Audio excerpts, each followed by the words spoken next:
प्रिय छात्रों नमस्कार।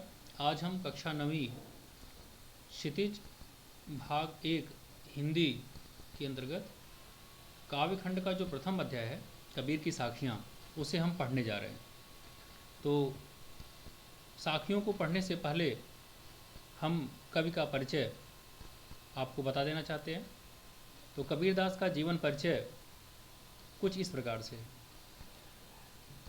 प्रिय छात्रों, कबीरदास का जीवन परिचय जानने से पहले आपको कबीर शब्द का अर्थ जानना आवश्यक है। आपसे कोई पूछ सकता है कि कबीर शब्द का अर्थ क्या होता है। तो कबीर शब्द का अर्थ होता है महान। कबीरदास ने स्वयं लिखा है, ताते हुआ कबीर कबीर, जिससे कबीर महान हो गया।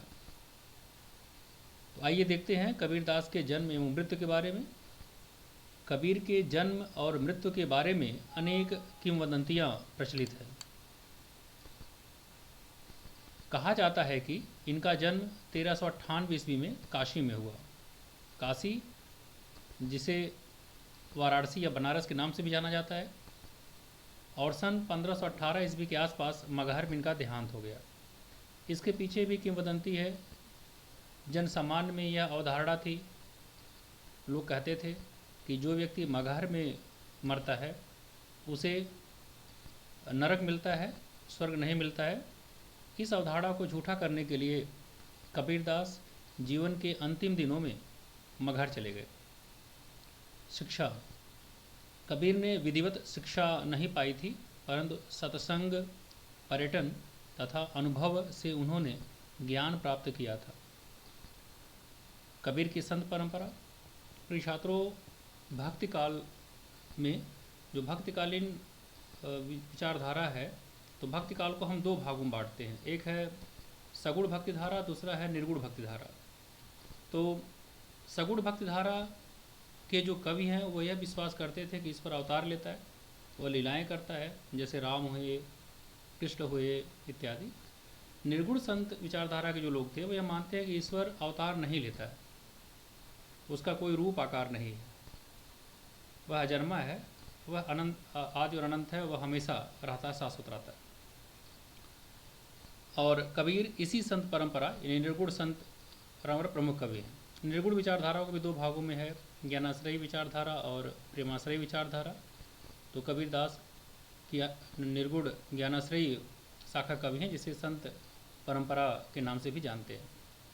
रचनाएं, कबीर की रचनाएं मुख्यतः कबीर ग्रंथावली में संग्रहित हैं, किंतु कबीर पंथ में उनकी रचनाओं का संग्रह बीजक ही प्रामाणिक माना जाता है। यहाँ पर कबीर पंथ की बात आई है, तो कबीर पंथ का अर्थ है वह विचारधारा जो कि, या वह विचारों का संग्रह जो कि कबीर के उपदेशों या कबीर की विचारधाराओं को मानता हो और उसके अनुसार चलता हो। कुछ रचनाएं गुरु ग्रंथ साहब में भी इनकी संकलित है, तो उसका भी संग्रह गुरुवाणी के रूप में किया गया है। कबीरदास के अगर बारे में हम बात करें और कबीर के व्यक्तित्व को न समझे, तो मुझे लगता है कि कबीर को पढ़ना उतना शाश्वत नहीं माना जाएगा जितना होना चाहिए। तो कबीर का व्यक्तित्व, कबीर का जो व्यक्तित्व था वह बहुत ही क्रांतिकारी था। कबीर के समय में समाज में तमाम तरह की रूढ़ियाँ, पाखंड, भेदभाव विद्यमान था। कबीरदास उस परंपरा के कवि थे जो राम व रहीम की एकता में विश्वास रखते थे। इसलिए उन्होंने पाखंड, भेदभाव, कर्मकांड इत्यादि का खुलकर विरोध किया। भेदभाव का अर्थ है छुआछूत की भावना, कर्मकांड का अर्थ है बलि की भावना या बलि का जो प्रकरण है, पूजा पाठ, पाखंड का अर्थ है दिखावा। उन्होंने अपने काव्य में सामाजिक भेदभाव से मुक्त मनुष्य की कल्पना की। कबीर ने दार्शनिक चिंतन को भी अत्यंत सहज रूप में अभिव्यक्त किया है। तो कबीर का दर्शन ही वह है जिस वो हमेशा एकता, जो सामाजिक एकता को एक सूत्र में पिरोने का काम करता है। कबीर के व्यक्तित्व के बाद हम अब साखियों का अध्ययन करेंगे। तो कबीर की साखियाँ, सबसे पहले हम प्रथम दो साखियों का अध्ययन करेंगे। पहला है मान सरोवर सुभर जल, हंसा केलि कराए, मुक्ता फल मुक्ता चुगय, अब उड़ी अनत न जाएं। प्रिय छात्रों, यहाँ पर कुछ शब्दों का अर्थ जान लेना जरूरी है। शब्द आया है मान सरोवर। मान सरोवर का अर्थ है मन रूपी सरोवर। हंसा, हंस पक्षी है, सभी जानते हैं। सुभर, सु मतलब अच्छी, भर मतलब भरा, अच्छी तरह से भरा हुआ। इसका एक और अर्थ जान सकते हैं, शुभ्र भी हो सकता है तत्सम में, जिसका अर्थ होता है स्वच्छ। मुक्ता फल, मोतियों का फल। मुक्ता फल, मोतियों का फल। मुक्ता चुके, मुक्त होकर के। अनंत का अर्थ है अन्यत्र, दूसरी जगह। तो ये पहले साखी में कुछ कठिन शब्द थे। दूसरी साखी देखिएगा, प्रेमी ढूंढत मैं फिरूं, प्रेमी मिले न कोई। यहाँ जो प्रेमी शब्द है वह ईश्वर प्रेमी के लिए आया हुआ है, वह ईश्वर प्रेमी के लिए आया हुआ है। तो विष यहाँ पर बुराइयों के लिए है। विष का तो जहर होता है, लेकिन यहाँ जो बुराइयाँ भी है वह मानव के लिए किसी जहर से कम नहीं है। यहाँ बुराइयों के संदर्भ में। अमृत यहाँ पर अच्छाइयों के संदर्भ में। अमृत का सुधा होता है। तो ये दोनों साखियों के कठिन शब्द थे जो हमने आपको बताया। अब हम अर्थ देखेंगे। पहली साखी का अर्थ देखिए, मान सरोवर सुभर जल। मान सरोवर, मान सरोवर के, सुभर अच्छी तरह भरे हुए, जल मतलब जल में। तो मान सरोवर के अच्छी तरह से भरे हुए जल में हंसा केल कराही। हंस क्या कर रहे हैं? केल का अर्थ है क्रीड़ा कर रहे हैं, खेल रहे हैं। तो इसमें हंस खेल रहे हैं।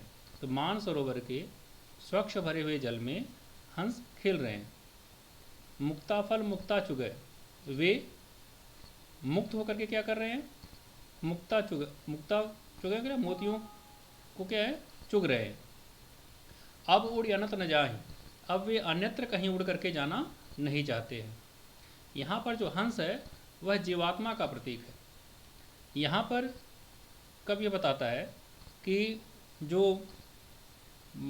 मानव है वह जब ईश्वर भक्त में लीन हो जाता है, उसके ज्ञान रूपी सरोवर में जब वह विहार करता है, तब वह भक्त रूपी मोती को चुगता है और उसे छोड़ करके अन्यत्र नहीं जाना चाहता है।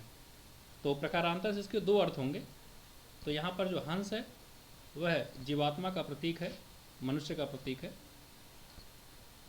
दूसरी साखी देखिएगा, प्रेमी ढूंढत मैं फिरूं। कबीरदास जी कहते हैं, मैं जब सच्चे ईश्वर प्रेमी की तलाश में था, इधर उधर घूम रहा था, प्रेमी मिले न कोई, मुझे कोई भी सच्चा ईश्वर प्रेमी नहीं मिला। प्रेमी को प्रेमी मिले, जब मुझ जैसे ईश्वर भक्त को सच्चा ईश्वर प्रेमी मिल गया, सब विष अमृत हो। तो हमारे अंदर जितने भी विष के समान बुराइयां थी वह अमृत के समान अच्छाइयों में बदल गई। यह यहाँ पर सच्चे ईश्वर भक्त की पहचान बताई गई है। यदि हमें सच्चा ईश्वर भक्त मिल जाता है तो हमारे अंदर जो भी विष के समान बुराइयां होती है वह उसे अमृत के समान अच्छाइयों में बदल देता है। तो आशा है आपको प्रथम दो साखियों के अर्थ में कोई दिक्कत नहीं आनी चाहिए, आप इसे समझ गए होंगे। यहाँ पर कुछ इसका भावार्थ हमने स्वयं भी लिखा हुआ है। भावार्थ इसलिए लिखा हुआ है ताकि आपको कोई दिक्कत न हो। इसके भावार्थ को आप देखेंगे, हमने पहली दोनों साखियों का भावार्थ लिखा हुआ है। तो पहली साखी में कवि ने व्यक्तियों की तुलना हंसों से करते हुए कहा है कि जिस प्रकार मानसरोवर के स्वच्छ जल में हंस क्रीड़ा करते हैं और मुक्त होकर मोतियों को चुगते हैं और उसे छोड़कर अन्यत्र नहीं जाना चाहते, ठीक उसी प्रकार जब भक्त ईश्वर भक्ति में लीन हो जाता है तो मन रूपी सरोवर से मुक्ति रूपी मोतियों को चुगता है और इसे छोड़कर कहीं अन्यत्र नहीं जाना चाहता, वह सदैव आनंद में मग्न रहता है। दूसरी साखी में कबीर यह बताते हैं कि अपने मन के अंधकार को मिटाने के लिए ईश्वर प्रेमी की खोज में इधर उधर वो भटकते रहे, लेकिन उन्हें सच्चा ईश्वर प्रेमी नहीं मिला। जब उन्हें सच्चा ईश्वर प्रेमी मिल गया तो उनके अंदर जो भी विष के समान बुराइयां थी वो अमृत के समान अच्छाइयों में बदल गई। तो उनके अंदर जो भी बुराइयां थी वह अमृत के समान अच्छाइयों में बदल गई। तो यह प्रथम दोनों साखियों का भावार्थ था। आशा है आपको समझ में आ गया होगा। अब इन दोनों साखियों पर आधारित कुछ प्रश्न हैं जिन्हें हम आपसे पूछना चाहते हैं। पहला प्रश्न है, पहली साखी के आधार पर बताइए कि हंस अन्यत्र क्यों नहीं जाना चाहते। तो पहली साखी के आधार पर हम ये बता सकते हैं कि हंस मानसरोवर के सुंदर स्वच्छ भरे हुए जल में क्रीड़ा करना चाहते हैं। उसमें से मोतियों को मुक्त होकर के चुगना चाहते हैं, उसे छोड़ करके अन्यत्र नहीं जाना चाहते। दूसरा प्रश्न है, यहाँ पर व्यक्ति की तुलना किससे की गई है। हमने प्रथम साखी में आपको बताया था कि यहाँ पर व्यक्ति की तुलना हंस से की गई है। प्रश्न संख्या 3 है, दूसरी साखी के आधार पर बताइए कि जब कबीर को सच्चा ईश्वर प्रेमी मिल गया तो क्या हुआ। तो कबीरदास ने लिखा है कि प्रेमी को प्रेमी मिले सब विष अमृत होए। तो कबीरदास क्या कहते हैं कि जब उन्हें सच्चा ईश्वर भक्त मिल गया तो उनके अंदर जो विष के समान बुराइयां थी वह अमृत के समान अच्छाइयों में बदल गई। विशेष बातें क्या है, कबीर भक्ति काल के कवि हैं। तो कबीरदास जी भक्ति काल के कवि हैं और तो भक्ति काल के कवि हैं और भक्ति काल में उनका प्रमुख स्थान है। तो कबीर भक्ति काल के कवि हैं। उनकी भाषा पंचमेल खिचड़ी है। पंचमेल खिचड़ी इसलिए कि कबीर की साखियों में राजस्थानी, अवधी और पंजाबी के भी शब्द मिलते हैं। भाषा पंचमेल खिचड़ी इसलिए कहा गया है। रूपक और अनुप्रास अलंकार का सुंदर प्रयोग है, जैसे मानसरोवर मन रूपी सरोवर रूपक अलंकार। हंस यहाँ प्रतीक भी है अलग जगह, और हंसा केल कराही, केल कराही में का वर्ण एक से अधिक बार आया है तो अनुप्रास अलंकार होगा। तो यह पहली दो साखियों पर आधारित प्रश्न थे जिनके बारे में आपसे पूछा गया। अब हम तीसरी और चौथी साखी पढ़ेंगे कबीरदास की। तीसरी साखी है, हस्ती चढ़िए ज्ञान को सहज दुलीचा डार, स्वान रूप संसार है भूकन दे झक मार। तो यहाँ पर हस्ती चढ़िए ज्ञान को सहज दुलीचा डार, यहाँ पर हस्ती का अर्थ है हाथी, ज्ञान का अर्थ जानते हैं आप, ज्ञान होता है। सहज का अर्थ है एक ईश्वर प्राप्त करने का आसन, सहज आसन। दुलीचा का अर्थ है गलीचा, कालीन। स्वान का अर्थ होता है कुत्ता। झक मारना मुहावरा है, समय बर्बाद करना। चौथी साखी में है, पखा पखी के कारणई सब जग रहा भुलान, निरपक होई के हरि भजय सोई संत सुजान। यहाँ पर पखा पखी का अर्थ है पक्ष विपक्ष। कबीरदास ने तद्भव शब्दों का प्रयोग किया है। अगर हम तत्सम इसका अर्थ देखें तो पक्ष विपक्ष होगा। सब जग रहा भुलान, भुलान मतलब भूला हुआ है। निरपक का अर्थ है निष्पक्ष, बिना भेदभाव के। हरि भजय ईश्वर की उपासना करता है। सोई मतलब वह है, संत का मतलब संत, सुजान मतलब चतुर समझदार ज्ञानी। तो अर्थ देखेंगे पहले तीसरी साखी का। हस्ती चढ़िए ज्ञान कौ, कबीरदास जी कहते हैं कि हमें ज्ञान की हाथी पर सवारी करनी चाहिए। तो कबीरदास जी कहते हैं हमको ज्ञान रूपी हाथी पर सवारी करनी चाहिए। कैसे? सहज दुलीचा डारे, उसमें सहज आसन का छोटा गलीचा बिछा करके। यह कबीरदास जी इसमें यह बताते हैं कि ज्ञान का महत्व क्या होता है। सभी को ज्ञान रूपी हाथी पर सवारी करनी चाहिए। इस ज्ञान रूपी हाथी पर सहज साधना रूपी गलीचा बिछाना चाहिए। ज्ञान प्राप्ति हो जाने पर जो जीवन हमारा होता है वह धन्य हो जाता है, उसमें किसी बात कोई कमी नहीं रहती है, जीवन वैभवपूर्ण हो जाता है। इस बात की वो चर्चा करते हैं। जीवन में किसी प्रकार का अभाव नहीं होता है। स्वान रूप संसार है। कबीरदास ने इस संसार को स्वान यानी कुत्ते के समान बताया है। जैसे कुत्ता इधर उधर भटकता रहता है, तो संसार के लोग भी इधर उधर भटकते रहते हैं सांसारिक विषय वासनाओं में। भूखन दे झकमार, जिस प्रकार कुत्ता भौंकता रहता है अकारण किसी कार्य के, समय बर्बाद करता है, वैसे संसार के लोग भी दूसरे विषय वासनाओं में, दूसरी चीज़ों में समय बर्बाद करते हैं। चौथा देखिएगा, पखा पखी के कारण ही सब जग रहा भुलान। कबीरदास जी गाते हैं, पखा पखी पक्ष विपक्ष के कारण के कारण। तो कबीरदास जी कहते हैं यह पूरा का पूरा जो संसार है पक्ष विपक्ष के कारण क्या है, सब जग रहा भुलान, वो भूला हुआ है। तो इस संसार के सभी लोग पक्ष और विपक्ष में एक दूसरे की निंदा प्रशंसा में भूले हुए हैं। निरपक हो कि हरि भजे, जो निष्पक्ष होकर के हरि भजे ईश्वर की भजन करता हो, सोई संत सुजान। कबीरदास के अनुसार वही सच्चा संत है, वही चतुर समझदार ज्ञानी व्यक्ति है।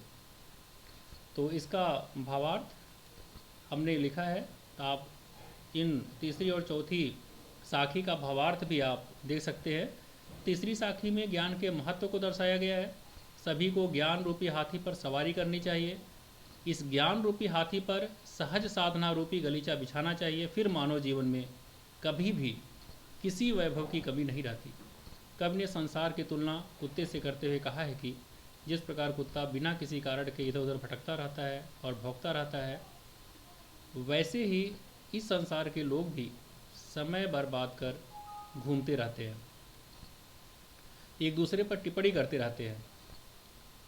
और चौथी साखी में का भावार्थ है, कवि के अनुसार इस संसार के लोग पक्ष विपक्ष के भुलामे में पड़े हुए हैं। वे एक दूसरे की प्रशंसा या निंदा में लगे रहते हैं।